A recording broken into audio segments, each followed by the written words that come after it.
Hello friends, आज हम discuss करेंगे चार्ज ट्रांसफर कॉम्प्लेक्सेस के बारे में।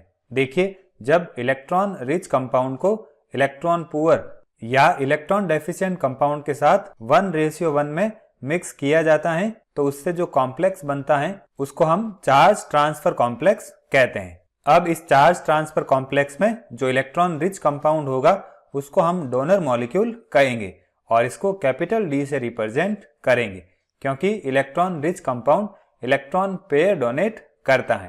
फिर इलेक्ट्रॉन पुअर या इलेक्ट्रॉन डेफिशिएंट कंपाउंड की बात करें तो वो इलेक्ट्रॉन रिच कंपाउंड से इलेक्ट्रॉन पेयर एक्सेप्ट करता है तो हम इसको एक्सेप्टर मॉलिक्यूल कहेंगे और इसको हम कैपिटल ए से रिप्रेजेंट करेंगे। अब इस तरह के कॉम्प्लेक्स में जो इलेक्ट्रॉन रिच कंपाउंड है वो कौन से इलेक्ट्रॉन पेयर डोनेट करेगा।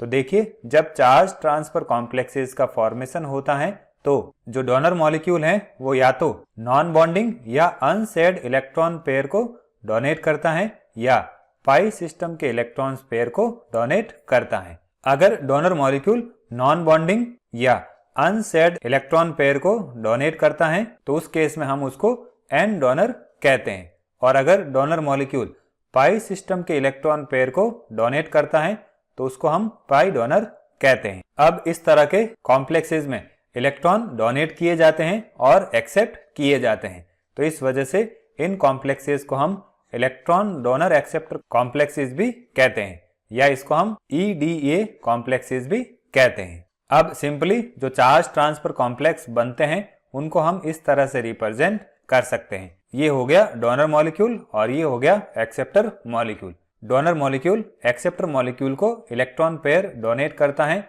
और चार्ज ट्रांसफर कॉम्प्लेक्स बनाता है। इसको हम इस तरह से भी रिप्रेजेंट कर सकते हैं।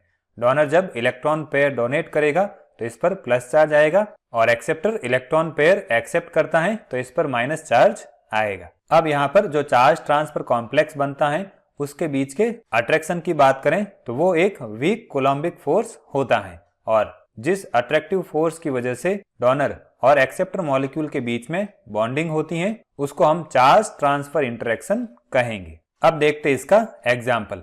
देखिए, अगर हम पिक्रेट्स की बात करें तो वो चार्ज ट्रांसफर कॉम्प्लेक्सेस के मोस्ट कॉमन एग्जाम्पल हो जाएंगे।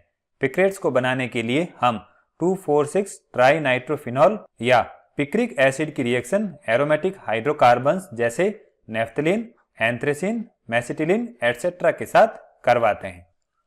अब पिक्रेट्स के फिजिकल प्रॉपर्टीज की बात करें तो वो येलो, ऑरेंज और रेड कलर्ड सॉलिड होते हैं जिनके लिए मेल्टिंग पॉइंट की वैल्यू डेफिनेट होती हैं। इसी वजह से कई सारे कंपाउंड्स के लिए जब हम कैरेक्टराइजेशन करते हैं तो पिक्रेट्स के डेरिवेटिव्स का यूज करते हैं। जैसे हम लेबोरेटरी में जब ऑर्गेनिक कंपाउंड को आइडेंटिफाई करते हैं तो उस केस में भी हम पिक्रेट्स बनाते हैं। अब पिक्रिक एसिड के अलावा जो दूसरे पॉलीनाइट्रो एरोमेटिक एसिड्स हैं जैसे 1,3,5 ट्राई नाइट्रोबेंजीन वो भी इस तरह के एडिशन कंपाउंड्स बनाते हैं। अब देखिए, जब चार्ज ट्रांसफर कॉम्प्लेक्स का फॉर्मेशन होता है तो जो डोनर है वो इलेक्ट्रॉन पेयर डोनेट करता है क्योंकि उसके पास इलेक्ट्रॉन डोनेटिंग सब्स्टिट्यूएंट्स प्रेजेंट होते हैं, और एक्सेप्टर की बात करें तो उसमें इलेक्ट्रॉन विड्रॉइंग सब्स्टिट्यूएंट्स प्रेजेंट होते हैं। इसी तरह से जो डोनर है उसके लिए आयोनाइजेशन पोटेंशियल की वैल्यू लो होती है जिसकी वजह से वो इजीली इलेक्ट्रॉन डोनेट कर देते हैं, और अगर हम एक्सेप्टर की बात करें तो उसके लिए इलेक्ट्रॉन एफिनिटी की वैल्यू हाई होती है जिससे कि वो इजीली इलेक्ट्रॉन एक्सेप्ट कर लेते हैं। इसके साथ साथ जो एक्सेप्टर हैं उसमें लो एनर्जी वैकेंट ऑर्बिटल्स भी होते हैं जिसमें वो डोनर से आने वाले इलेक्ट्रॉन पेयर्स को एक्सेप्ट करते हैं। अब देखिए, जब इस तरह से चार्ज ट्रांसफर कॉम्प्लेक्स का फॉर्मेशन होता है तो जो दो रिंग्स होती हैं वो पैरेलली अरेंज होती हैं जिसकी वजह से जो डोनर और एक्सेप्टर के मॉलिक्यूलर ऑर्बिटल्स हैं वो इजीली ओवरलैप कर लेते हैं। ओवरलैपिंग की वजह से ही वहां पर इलेक्ट्रॉन का ट्रांसफर होता है। अब ये मॉलिक्यूलर ऑर्बिटल्स कौन से होंगे तो देखिए, डोनर के केस में वो होमो होंगे और एक्सेप्टर के केस में वो ल्यूमो होंगे। होमो का मीनिंग हो जाएगा हाईएस्ट ऑक्यूपाइड मॉलिक्यूलर ऑर्बिटल्स और ल्यूमो का मीनिंग हो जाएगा लोएस्ट अनऑक्यूपाइड मॉलिक्यूलर ऑर्बिटल्स।